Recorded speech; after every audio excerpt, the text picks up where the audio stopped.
What if I told you that China's Mars rover just discovered evidence that could rewrite everything we know about the red planet's history? While you were reading that confusing title about Atlas and nuclear pulses, the real groundbreaking story is unfolding 140 million miles away on Mars. China's Zhurong rover has just uncovered geological proof that Mars once had vast ancient oceans, and the implications for life as we know it are staggering. In the next few minutes, I'll show you the exact evidence that's making scientists around the world reconsider whether we're alone in the universe. For decades, humanity has looked to the red planet with wonder, questions, and an insatiable curiosity. Was Mars ever a world like Earth? Did it once have water flowing freely across its surface? And could it have supported life at some point in its distant past? These questions have driven countless missions, from early flybys to advanced robotic landers, each bringing us a step closer to the truth. Now, a new chapter in this story is unfolding. China's Zhurong rover, a key part of the Tianwen-1 mission, has delivered one of the most significant scientific revelations about Mars so far. Unlike previous spacecraft that orbited the planet from above, Zhurong is exploring the Martian surface directly, giving us a closer look at its rocks, dust, and hidden layers beneath. What the rover has uncovered is nothing short of groundbreaking. Evidence collected from its instruments suggests that Mars may not have always been the cold and barren desert world we see today. Instead, billions of years ago, it may have hosted vast ancient oceans, covering huge stretches of the planet's northern lowlands. This discovery is monumental because it not only confirms earlier hints provided by NASA and European missions, but it goes further, giving scientists tangible data from the ground itself. For the first time, we have strong surface-level confirmation that Mars could have once been a blue planet, a world with rolling waves, shoreline landscapes, and an atmosphere thick enough to support large bodies of liquid water. The introduction of this evidence forces us to reconsider the planet's entire history. Was Mars once alive with rivers and seas, shaped by cycles of rainfall and evaporation like Earth? Could microbial life have evolved in these waters, taking advantage of an environment that was once warm and stable? These are no longer questions for science fiction. They are now questions for planetary science, driven by the hard data that Zhurong has provided. And this is just the beginning of what the rover has to tell us. Over the next sections, we will dive deeper into the location where Zhurong landed, the specific geological formations it observed, and the groundbreaking implications that follow from its discoveries.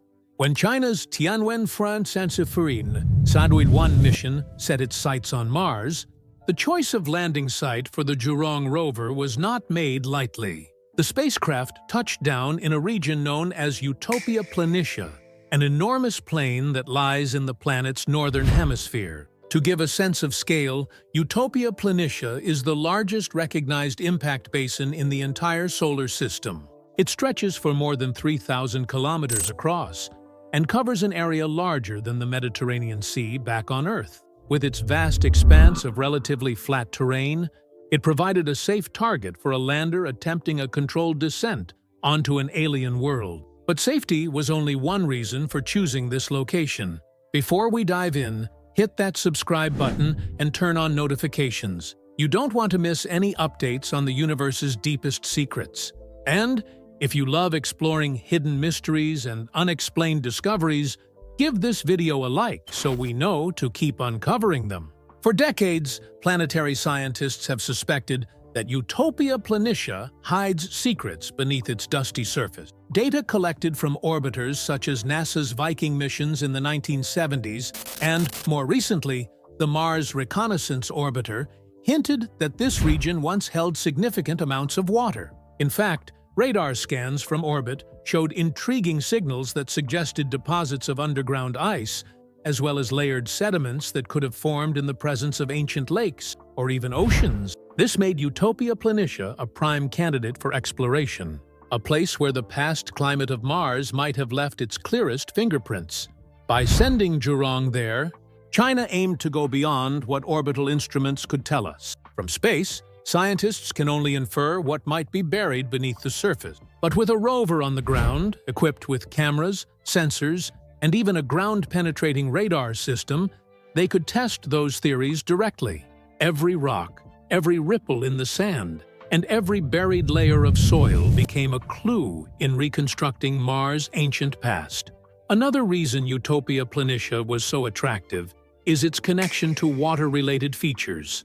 Many scientists believe that billions of years ago, this region may have been part of a massive northern ocean that covered large swaths of Mars's lowland. If this theory is true, then Utopia Planitia may once have been a shallow seabed, later transformed by catastrophic floods and the slow freezing of underground water.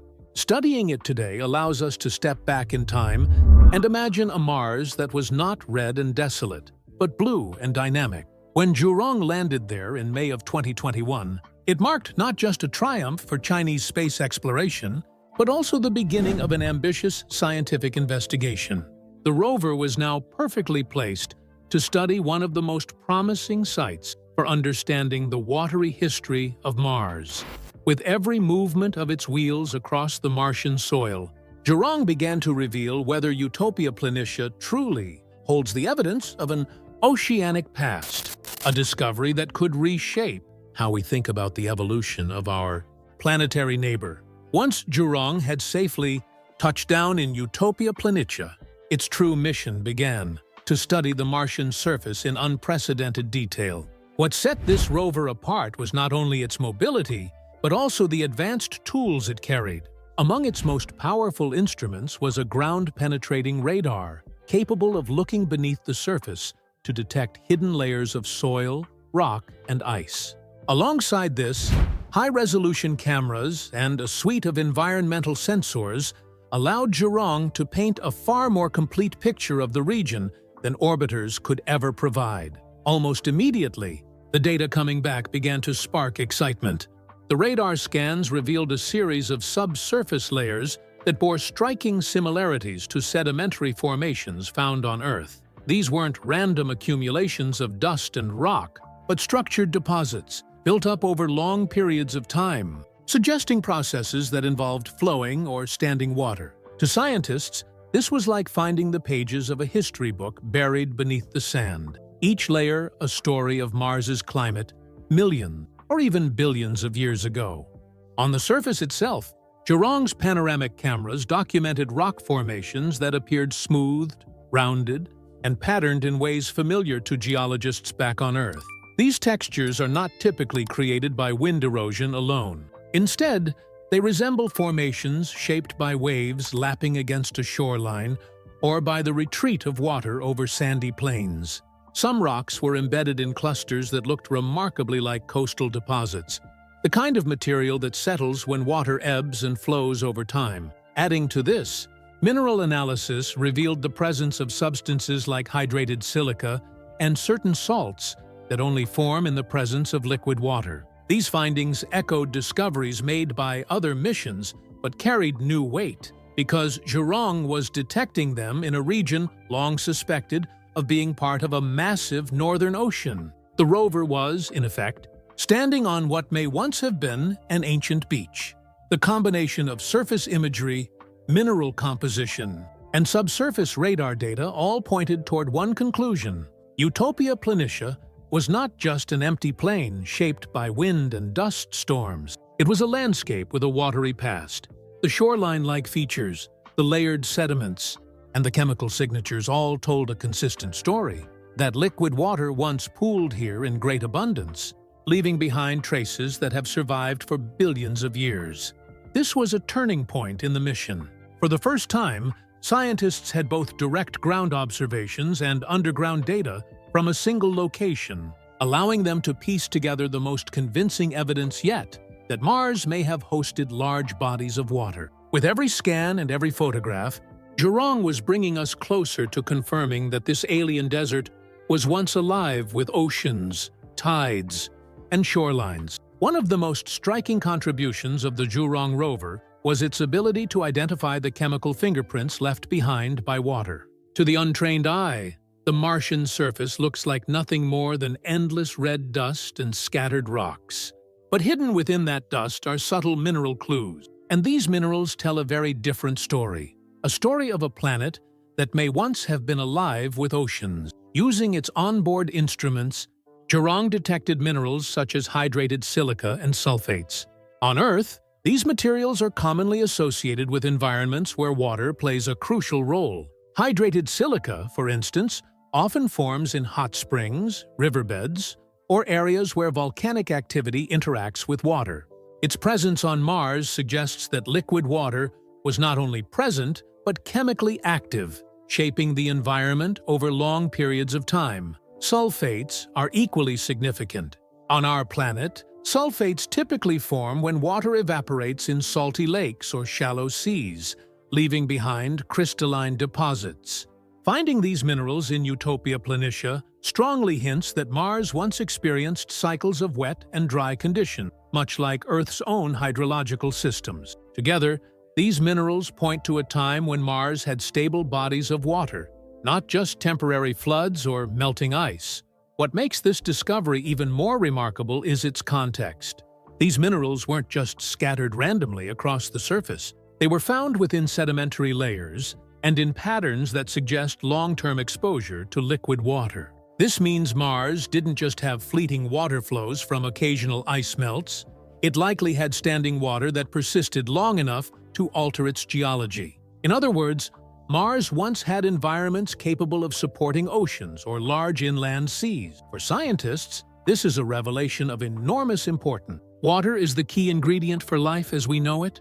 Every place on Earth where water exists, life seems to follow. From the deepest ocean trenches to the boiling waters of volcanic springs.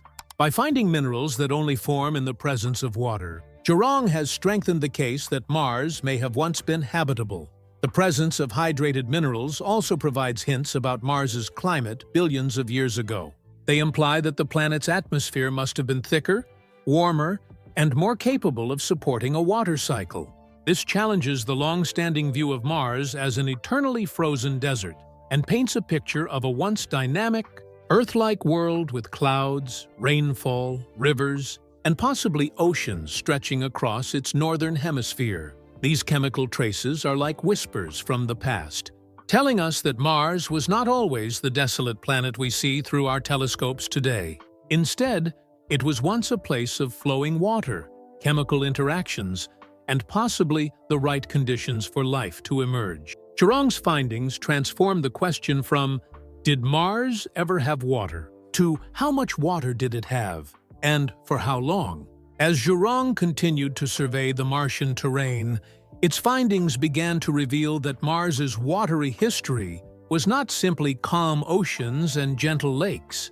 Instead, the evidence pointed toward moments of incredible violence, catastrophic flooding events that reshaped the Martian surface in dramatic ways. Through its cameras and ground-penetrating radar, Zhurong documented surface features that geologists immediately recognized as signs of massive water movement. Some of the most striking were ripple-like patterns etched into the landscape. These weren't the small ripples caused by wind, which are common across Mars, but much larger. Broader formations that resemble the marks left by fast-moving floodwaters on Earth. They suggested that torrents of water once rushed across Utopia Planitia, powerful enough to carve patterns into the soil that have endured for billions of years. Alongside these ripples, the rover also identified ridges and channels that cut across the plain. These features looked very similar to the kinds of deposits left behind when rivers overflow or when glacial ice melts rapidly, releasing vast amounts of water in a short span of time. On Earth, such events have been responsible for shaping entire landscapes, like the scablands of Washington State, which were carved by sudden floods at the end of the last ice age. The resemblance between those terrestrial features and what Zhurong observed on Mars is striking. Even more compelling was the evidence buried below the surface. The rover's radar scans revealed layered sediment deposits, stacked one on top of another, almost like the layers of a cake. Each layer represented a different chapter in the region's history, some formed by slow, steady accumulation in calm waters, and others by sudden bursts of deposition consistent with massive floods. These sedimentary records painted a picture of a landscape that experienced cycles of quiet, stable water, interrupted by violent events that transformed everything in their path. Scientists believe these catastrophic floods may have occurred during periods of climate instability, when underground ice melted rapidly, or when volcanic activity released immense amounts of heat. The sudden influx of liquid water would have surged across the plains, filling basins and carving out channels before freezing again as the atmosphere thinned and temperatures dropped. What makes this evidence so significant is that it shows Mars was not only home to ancient oceans but also to dramatic hydrological activity. The planet's surface wasn't static, it was dynamic, shaped by the powerful force of water in motion. This means Mars had the ability to support not just standing seas, but also the kinds of natural processes that continuously mix nutrients, circulate sediments, and create diverse habitats, all conditions favorable to the possibility of life. The story told by these ridges, ripples, and layered deposits is one of transformation. Utopia Planitia was not always the calm, empty plain we see today. It was once a landscape sculpted by the rise and fall of ocean, by floods of unimaginable scale, and by the same natural forces that shaped Earth's own geological history. Thanks to Zhurong, we now know that water on Mars was not a rare occurrence. It was a planet-shaping force. To fully appreciate the significance of Zhurong's discoveries, it helps to look back almost half a century to the very first robotic explorers that touched down on Mars. In 1976, NASA's Viking 1 and Viking 2 Habitability landers became humanity's first successful surface missions to the Red Planet. At the time, their arrival was nothing short of revolutionary. For the first time, we were able to study Martian soil directly, capture images of the surface, and even attempt experiments to search for signs of life. The Viking landers did provide tantalizing hints that water had once played a role in shaping Mars. Their cameras revealed channels and valleys that looked remarkably like dried-up riverbeds. The landers' instruments also detected chemical activity in the soil that some scientists interpreted as being consistent with past exposure to liquid water. However, the technology of the 1970s had its limits. The data was often ambiguous, and debates raged for decades about what the Viking missions had truly found. Many scientists agreed that Mars had been wetter in its past, but the evidence was not strong enough to close the case.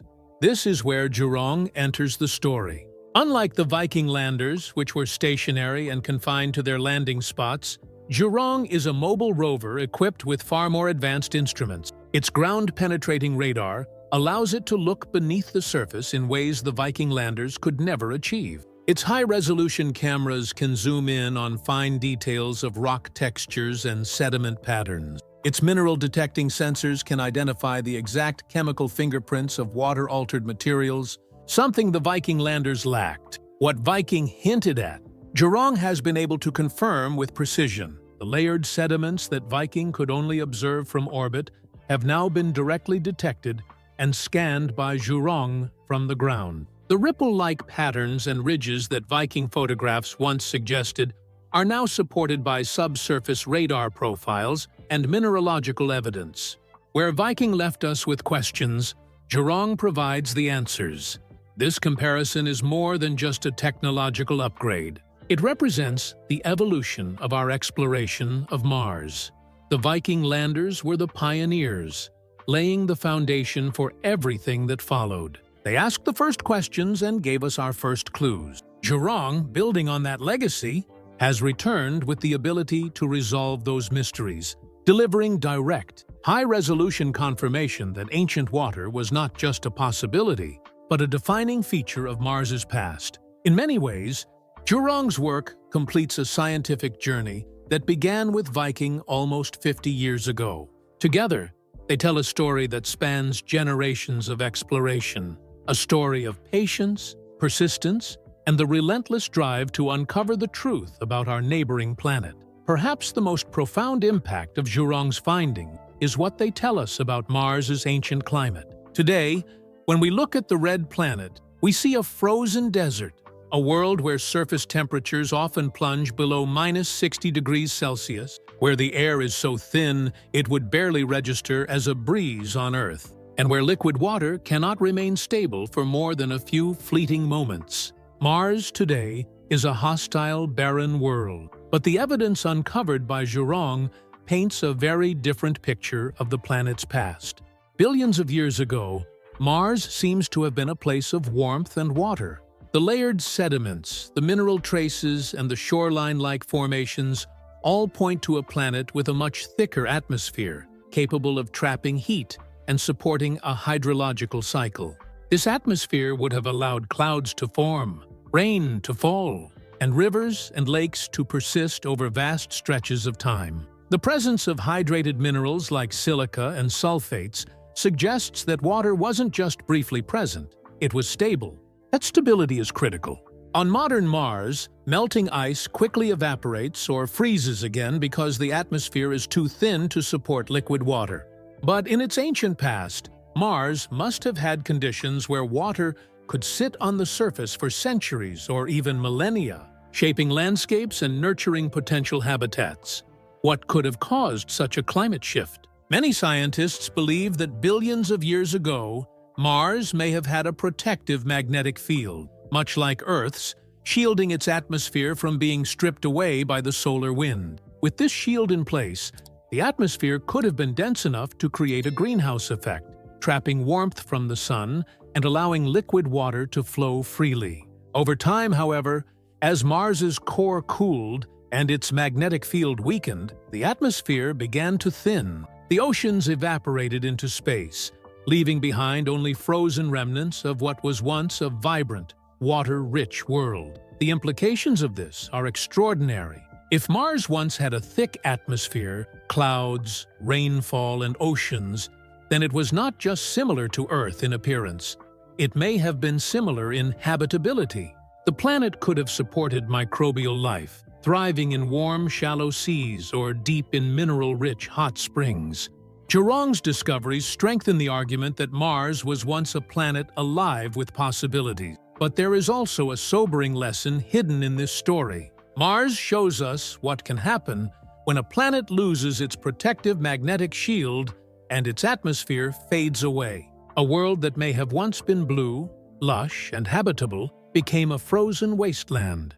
For scientists, this is more than just a Martian mystery. It is a warning and a reminder of how fragile planetary environments can be. Zhurong's data is not just about rocks and minerals. It's about climate, habitability, and the story of a planet that once had all the ingredients for life. It compels us to ask, if Mars could change so drastically, what does that say about Earth's own long-term future?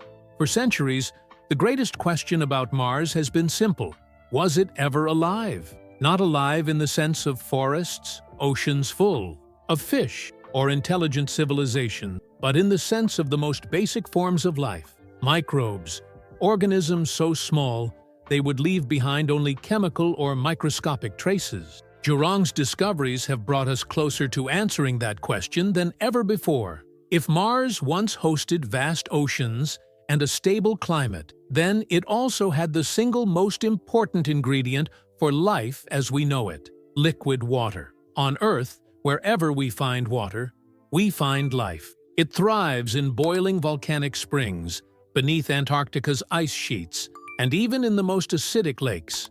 Microbes are astonishingly resilient, able to adapt to conditions that would be lethal to more complex organisms. That resilience raises the possibility that if Mars once had oceans and lakes, microbial life could have emerged and survived there as well. The mineral evidence collected by Zhurong adds weight to this idea. Hydrated silica, sulfates, and other water-altered materials are not just signs of water. They are environments where microbes on Earth often flourish. In hot springs rich in ions, silica, for example, microbes form mats that leave behind fossilized textures preserved for billions of years. If something similar happened on Mars, then the rocks Zhurong is studying may contain hidden biosignatures, tiny records of organisms that once lived in its seas or riverbeds. Moreover, the evidence of catastrophic flooding in Utopia Planitia suggests Mars was a dynamic world, where water was not stagnant but moving, mixing nutrients, circulating minerals, and creating diverse habitats.